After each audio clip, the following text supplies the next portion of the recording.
Here, I show you how I continue to learn as a physiotherapist, including showing you how to access many of the resources that I use as a physiotherapist to inform clinical decision making.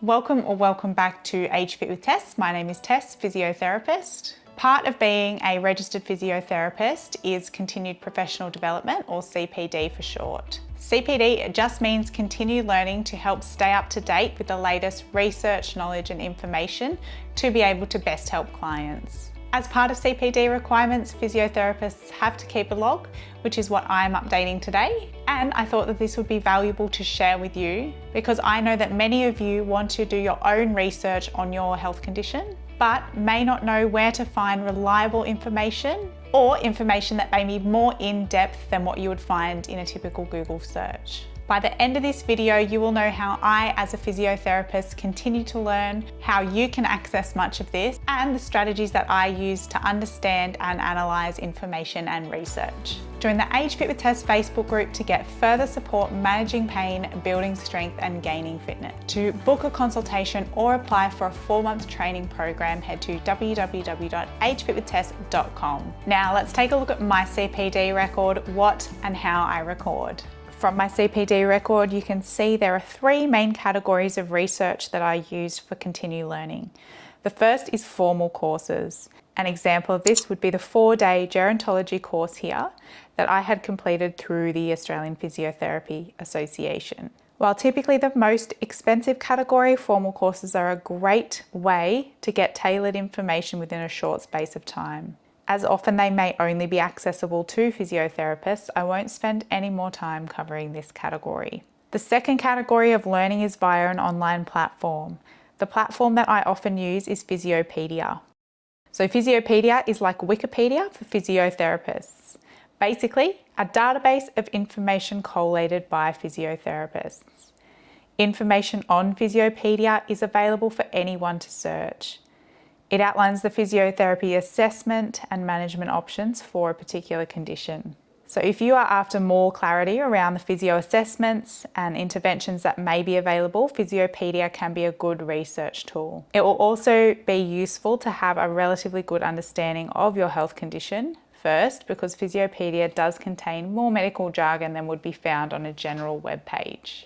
The third category is research. Most often, I'll start with clinical practice guidelines, as they summarise a lot, if not all, the available evidence related to one particular health condition or topic. For instance, there are clinical practice guidelines available for the management of osteoarthritis and rheumatoid arthritis. Clinical practice guidelines provide a good overall understanding on most, if not all, of the management strategies for a particular health condition. The grading part of the guidelines give a good guide as to what strategies are most to least likely to work for a particular condition. Clinical practice guidelines are available by completing a Google search. After clinical practice guidelines, I'll usually search for systematic reviews. And systematic reviews are research articles that review a number of randomized controlled trials.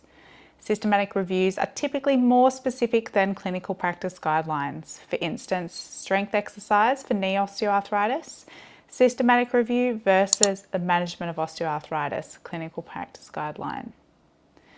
Systematic reviews are helpful to provide a more in-depth view on a particular management strategy. And the third type of research articles that I search for are randomized controlled trials. So these are single research studies, and typically they address a more specific question than a systematic review. For instance, quadricep exercises for reducing pain in knee osteoarthritis versus strength exercises for knee osteoarthritis.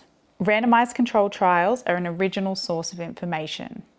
So most often I'll use randomized controlled trials when I want to know the ins and outs or the finer details of the research study and outcomes. Again, these are usually available through Google Scholar.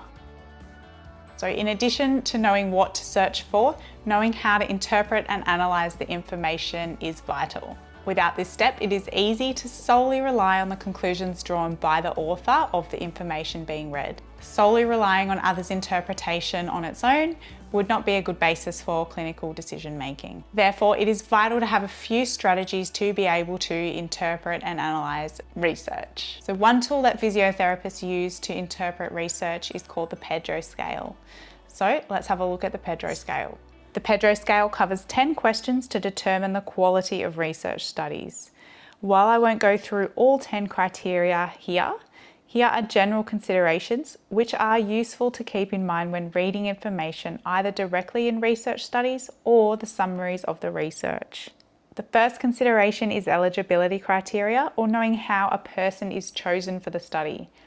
For instance, were the people in the study a particular age, or was the severity of the health condition considered? For example, you would need to be careful when interpreting the results of a study called Quadricep Exercises for Reducing Knee Pain in Osteoarthritis, which looked at 30-year-olds with mild osteoarthritis, if you were 90 years old with more severe osteoarthritis, as there would likely be different outcomes between these two populations.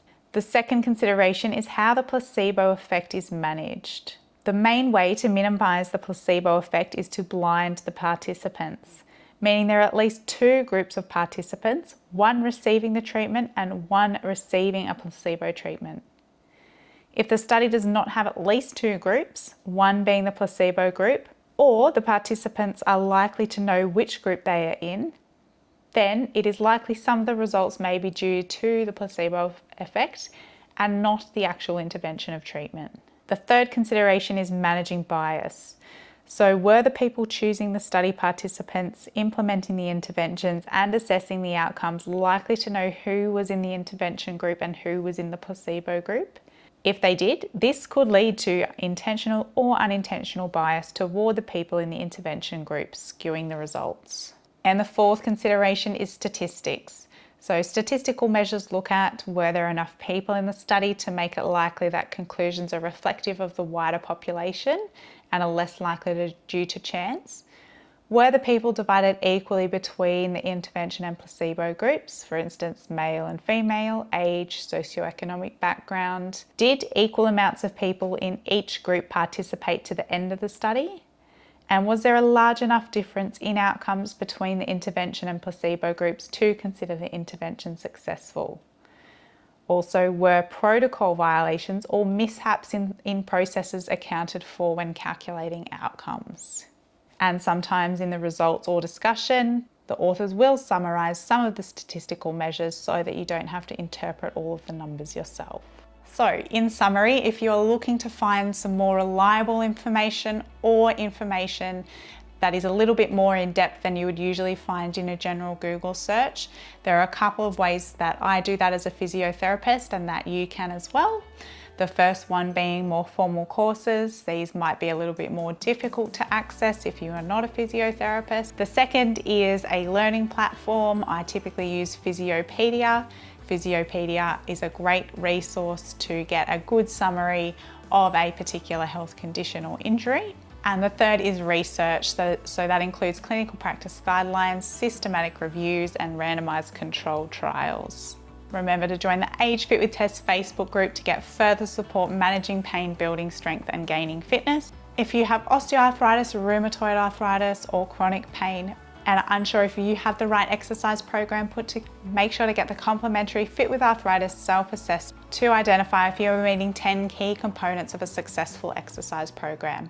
Head to www.agefitwithtess.com to get your copy. Make sure to subscribe and ring the bell for the next video, and to continue to manage pain, build strength, and gain fitness in the meantime, watch these 2 videos right here. See you next time.